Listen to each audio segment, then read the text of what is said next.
Law college के student के group ने एक वकील साहब से पूछा कि सर वकालत के क्या मायने हैं। तो वकील साहब ने कहा कि मैं इसके लिए आपको एक मिसाल देता हूँ।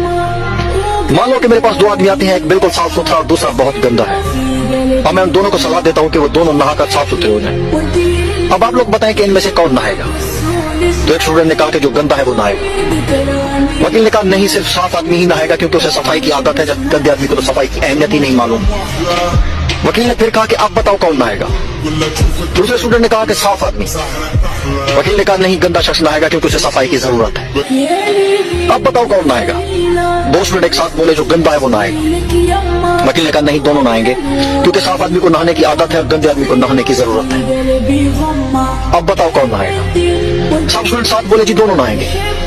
वकील ने कहा गलत, कोई भी नहीं नहाएगा क्योंकि गंदे को नहाने की आदत नहीं और साफ आदमी को नहाने की जरूरत नहीं। अब बताओ कौन नहाएगा।